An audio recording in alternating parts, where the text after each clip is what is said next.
मेरठ के सौरभ हत्याकांड में पोस्टमार्टम रिपोर्ट ने चौंकाने वाले खुलासे किए हैं। रिपोर्ट के अनुसार सौरभ की पत्नी मुस्कान ने सबसे पहले सौरभ के दिल पर 3 वार किए थे, जिसमें चाकू सौरभ के दिल में घुस गया था। उसके बाद मुस्कान ने सौरभ का सिर काट दिया और शरीर के टुकड़े कर ड्रम में रख दिए थे। मेरठ के सौरभ राजपूत हत्याकांड में हर दिन नए खुलासे हो रहे हैं। उसका शव कई टुकड़ों में काटकर सीमेंट से भरे एक ड्रम में डाल दिया गया था।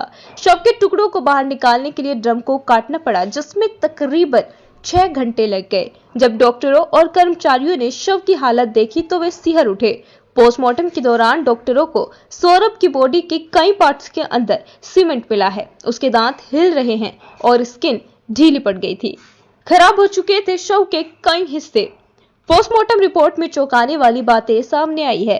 मेरठ के सीएमओ डॉक्टर अशोक कटारिया ने बताया कि प्रारंभिक जांच के अनुसार सौरभ की हत्या 2 हफ्ते से अधिक समय पहले की गई थी। हत्यारों ने उसके शरीर को सीमेंट में डालकर स्किन गलाने की कोशिश की थी। शव के कई हिस्से खराब हो चुके थे, दांत हिल रहे थे और त्वचा गल गई थी। डॉक्टर ने कहा कि अपने 30 साल के करियर में उन्होंने ऐसा भयावह मामला पहले कभी नहीं देखा।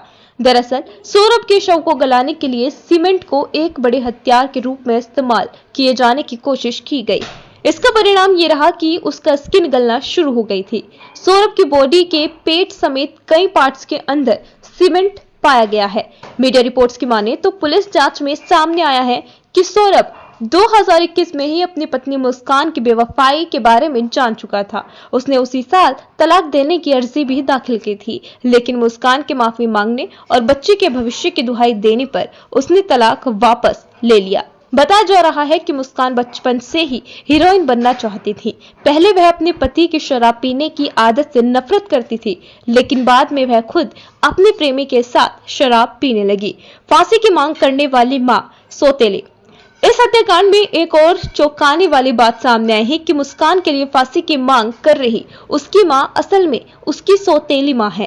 पुलिस जांच में खुलासा हुआ कि सौरभ की हत्या के बाद मुस्कान और उसका प्रेमी बैग में उसका सिर और हथेली लेकर सड़क पर घूमते रहे। इस मामले में पुलिस ने चाकू, ड्रम और दवा विक्रेता से पूछताछ की है।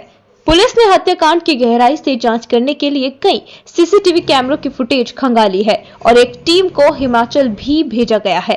एसपी सिटी ने कहा कि पुलिस का मुख्य उद्देश्य मजबूत सबूत जुटाकर आरोपियों को कड़ी सजा दिलवाना है। इसके अलावा पुलिस सौरभ की कमाई और उसके इस्तेमाल से जुड़ी जानकारियां भी जुटा रही है। जो पोस्टमार्टम रिपोर्ट आई है उसमें अभी तक क्या नजरिया सामने आया है, क्या कहना है? पोस्टमार्टम रिपोर्ट मेरे समक्ष अभी नहीं आई है। लेकिन जैसे पता लगा है कि पोस्टमार्टम में जो बॉडी किया गया था सौरभ जी का, वो लगभग 2 से 3 हफ्ते पुरानी लग रही है और उसमें जो बोन थी या हिस्सा थे वो भी झुलमुल हो गए थे। हड्डी जो दांत होते हैं वो भी शायद ढीले हो गए थे और शायद कई टुकड़ों में बॉडी विभाजित थी और ब्रेन में वाइटल ऑर्गन्स में खून न पहुंचने की वजह से मौत हो सकती है। इसमें शॉक एंड हेमरेज वाली बात हो सकती है जैसे इन केसों में होता है। अच्छा सर, नशे की भी बात आई है, क्या नशा दिया गया था? नशे का तो ऐसा अभी तक साक्ष्य उसमें आता नहीं है, लेकिन उसमें बॉडी के जो मिश्रा जो प्रिजर्व किए जाते हैं उससे पता लगता है फोरेंसिक लैब से कि उसमें नशे का इस्तेमाल किया गया था, नहीं किया। दूसरा भेजा गया था शायद। सर कितने टुकड़ों में विभाजित? अभी मुझे कहना मुश्किल है, मेरे पास रिपोर्ट। अच्छा, जो ये कौन सा नशा दिया गया था जिससे बेहोश हुआ था? तो सर इसमें जो नींद की गोलियां शायद वो दी गई होगी। वो तो रिपोर्ट में किस तरीके का नशा वो उसमें नहीं आता, वो दूसरा भेजा जाता है फोरेंसिक लैब को, उसमें पता लगता है कि कोई नशे का पदार्थ दिया जाता है नहीं दिया गया। बॉडी में कितने कट के निशान थे वो भी सर मेरे संज्ञान में नहीं है। ठीक है सर, सौरभ हत्याकांड में पोस्टमार्टम रिपोर्ट आ गई है, उसमें क्या निकल कर आया है? क्या जो सौरभ था उसके दिल पर वार किए गए थे? सबसे पहले देखिए, जो सौरभ हत्याकांड है उसमें पोस्टमार्टम रिपोर्ट आ गई है। उसमें जो डॉक्टरों द्वारा अंकित किया गया इसमें लेफ्ट चेस्ट पे निपल के नीचे इनको 3 वार इंचेस बोन दिखाए गए हैं चाकुओं से जो हुए। और इसके अलावा जो गर्दन इन्होंने काटी थी, गर्दन पे इंजरीज दिखाई गई है और रिस्ट, दोनों जो रिस्ट काटे गए थे उस पर इंजरीज है। जो मृत्यु का कारण बताया गया है वो एंटीबॉटम इंजरीज है, जिसकी वजह से इनको शॉक एंड हेमरेज हुआ है, जिससे इनकी डेथ हुई है। जो बॉडी कंडीशन थी 12 दिन पुरानी थी, जो नेचुरल टेंडेंसी बॉडी की थी वो उसमें डॉक्टर ने शो किया है। जो कपड़े थे उनके वो सीमेंट से टूट गए थे, उसकी वजह से वो खराब हो गए थे, वो डॉक्टर ने उसमें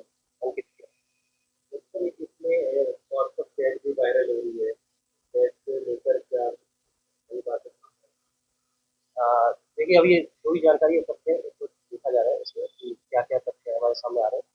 जो भी तथ्य इसमें एविडेंस के पार्ट बनाए जा सकते हैं उनको हम एविडेंस का पार्ट बनाएंगे, जिसमें शामिल करेंगे और उसके हिसाब से इसमें आवश्यक कार्य करेंगे। और अब तो परिजन को कहना है कि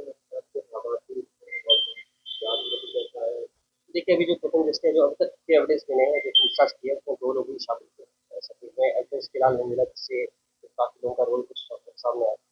बाकी इसमें जो भी एविडेंसेस हैं वो हम लोग कलेक्ट कर रहे हैं, जो भी इसमें और तथ्य सामने आएंगे उसको विवेचना का पार्ट बनाया जाएगा। और क्या आरोपियों को दोबारा रिमांड पे लिया जाएगा? बिल्कुल, विस्तृत पूछताछ उनसे करने के लिए कि इन्होंने क्यों किया, जो सारी चीज़ें थी कहाँ से इन्होंने खरीदी, इनको आइडिया कहाँ से आया, इसमें और कौन किस-किस की इन्होंने सहायता ली, सबको सबके बारे में जानकारी की जाए। सर क्या जो ये सौरभ है ये 12वीं पास था, लंदन तक कैसे पहुंचा, इस विषय में जांच होगी? बिल्कुल, इसके बारे में जानकारी करेंगे हम लोग, ये लंदन से कब आए, लंदन गए थे, फिर गए थे, पासपोर्ट की जानकारी की जाएगी। इनके बैकग्राउंड की भी जानकारी की जाएगी, सभी चीज़ों की तथ्यों की जानकारी की जाएगी। हम लोग इनसे पूछताछ भी करवा रहे हैं, इनसे पूछताछ भी कर रहे हैं, इनके डॉक्यूमेंट्स जो मैंने मंगवाए हैं, जो इनके जो फ्रेंड्स हैं, सभी से पूछताछ की जाएगी। सर मुस्कान की जो माँ है वो सफेद नहीं करती सिस्टम में दूसरा भी क्या था? तो देखिए अभी किसी ने बताया था, इसके बारे में जानकारी की जाएगी। तो, अभी कुछ लोगों ने बताया, जिनके परिजनों ने भी बताया, तो शायद स्टेप मदद है, लेकिन अभी इससे पूछताछ की जाएगी, देखा जाएगा क्या करता है। सर एक मैसेज जो है वो सोशल मीडिया बड़ा वायरल हो रहा है, जिसमें बताया जा रहा है कि मुस्कान को बचपन से हीरोइन बनने की चाह थी। क्या पूछताछ में उसने पुलिस के सामने ऐसा कुछ रहा निकला कि हीरोइन बनना चाहती थी? नहीं, नहीं, देखिए ऐसा कोई भी तथ्य सामने नहीं आया, ना ही कोई ऐसा विवाद था जिसको लेके इसको कोई इश्यू था, तो ऐसा कोई इश्यू नहीं, अभी तक तथ्य सामने नहीं आया। सर आगे किस तरह से कार्रवाई की जा रही है, आरोपियों को जो सजा दिलाने के लिए क्या क्या साक्ष्य थे वो जुटाए जा रहे हैं? देखिए जितने एविडेंसेस कलेक्ट किए जा रहे हैं, हम लोग एविडेंस सारे कलेक्ट कर रहे हैं, और जितने सीसीटीवी फुटेजेज हैं, जहाँ-जहाँ से इसने परचेज़ किया, सबके बयान नोट किए जा रहे हैं, जहाँ पे ये लोग रुके थे, वहाँ पे लोग टीम दे दी है। जो कैब ड्राइवर से था उससे पूछताछ की जाए, जिस डॉक्टर से लोग प्रिस्क्रिप्शन लिए उनका उनसे उनके बयान नोट किए गए, सारे तथ्यों की जानकारी